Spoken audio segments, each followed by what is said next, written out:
It's a week until Halloween. I'm really excited, getting into the spooky spirit, and after drawing the perfect pumpkin witch that somehow turned into a self-portrait for an October drawing prompt, I decided that I liked it so much that I wanted to make it into some homemade cards to send out to my family and friends. I like to make handmade gifts or cards pretty often when I have the time. I just feel like they make such a difference and that they're so special, more so than anything you could really purchase from a store. To me, a handmade card or a handmade gift says, "Hey, I took the time to make this because I like you and I think you're awesome." And I think that people really appreciate that. At least I know I do when I get something like that in the mail. So because of the way that I drew the original drawing, I needed to redraw the line art. The drawing was originally digital, and so I'm using Procreate, the iPad Pro, and the Apple Pencil. These are the tools that I use for all of my digital drawings and most of my work.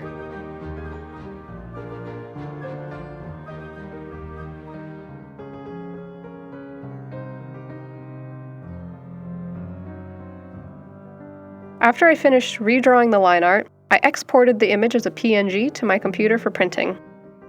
I decided that instead of trying to print the image on tracing paper, since my printer is very fussy and has a tendency to either destroy itself or the paper, I just decided to print on normal printing paper. So, once the picture was printed, I took some tracing paper out, put it over the print, and taped it down.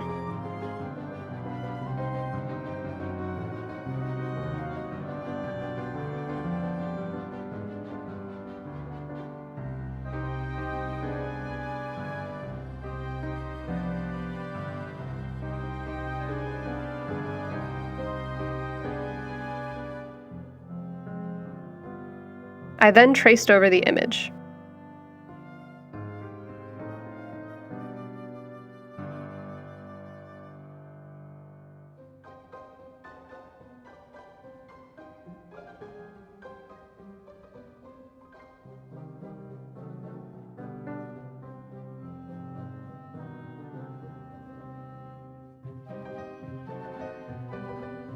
Then I cut out the cards. I have yet to set up a proper workspace for now, so the bed it is.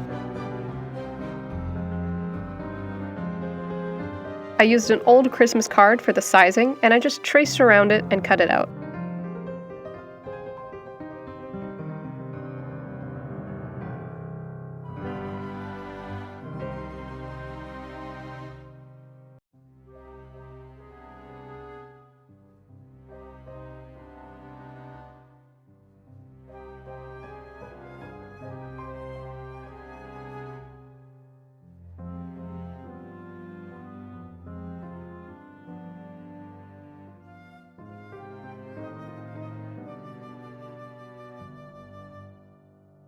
Then I folded it in half and creased the edge with a plastic ruler. Nothing fancy, it does the job.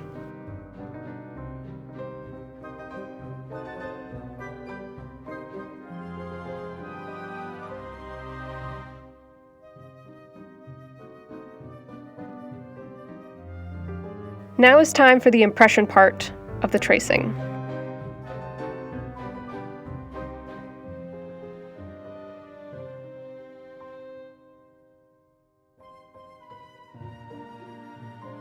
So the best way I can describe how this works is you take the side that you traced the original image on and you put that side that has the graphite onto the card.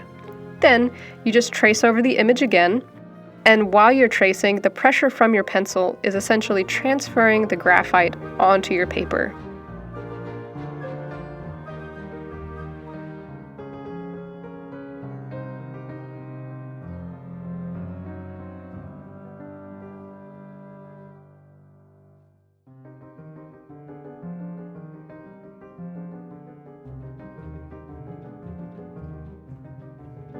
It wasn't until I had completely finished this process that I realized I kind of forgot to reverse the image when I printed it out, so I ended up having a reverse.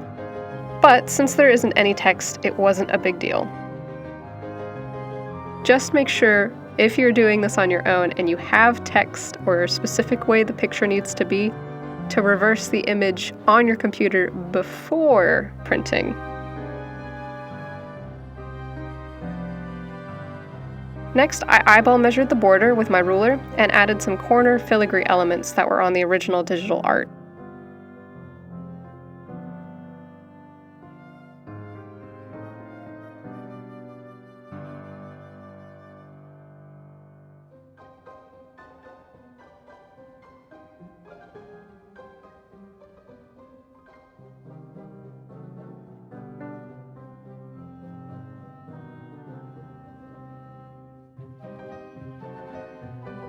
This is a set of Japanese watercolors that I recently got as a gift.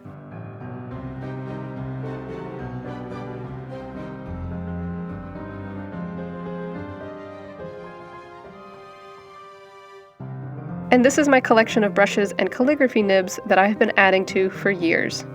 I'm pretty particular about choosing the right brushes for each project. For this one, most of them were about size 0s and probably nothing much bigger than a size 5 brush.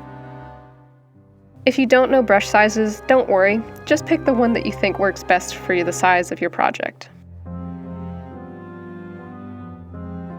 Then I began to mix some colors and do some painting. I'm not very used to painting with watercolors, so this was a fun experiment for me, especially since this is a new palette that I was ready to dive into. I normally paint with inks, which in a way are similar to watercolors because you do have to do layers of color to create depth and shades, but inks tend to behave a little bit differently than watercolors.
Next, I painted the filigree elements.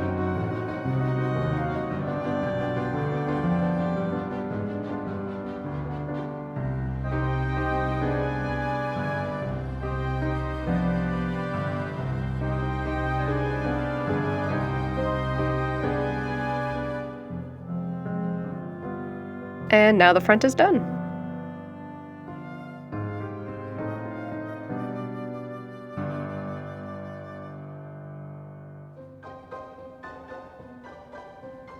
I didn't want the inside to be plain, so I decided to draw some pumpkins with a little ghost coming out of one of them.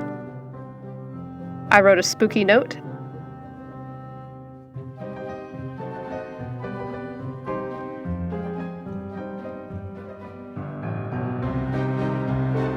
and then started painting in the design at the bottom.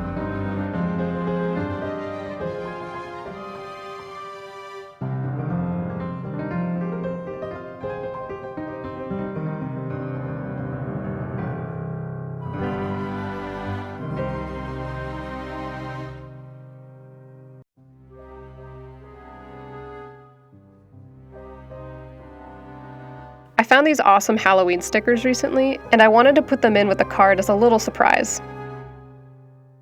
Now it's time to assemble. I'm going to make a note here that I hate licking envelopes. I always have, and I always will. They taste terrible. So I always use either a Q-tip or a cloth that is soaked with water to wet it. Now, because I love old school letter writing, this will not be complete until it has been sealed with wax.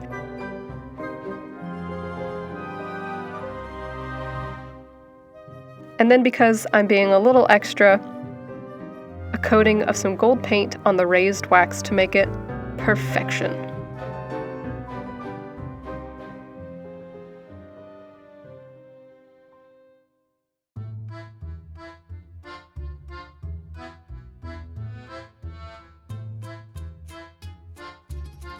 Thank you so much for joining me on this spur-of-the-moment Halloween spooky craft adventure. Now you have some insight into my spur-of-the-moment crafting sessions. If you guys are doing crafts for the Halloween season to keep it spooky and fun, please let me know in the comments below what you guys are doing. I'm really curious to see what other people do for this time of year. And thank you so much for watching. Please like and subscribe if you'd like, or if you're just here for the occasional crafting, welcome and thank you. I hope you all have an amazing Halloween. Eat lots of candy, watch wonderfully spooky movies, or do whatever your Halloween traditions are. Until next time, thank you so much.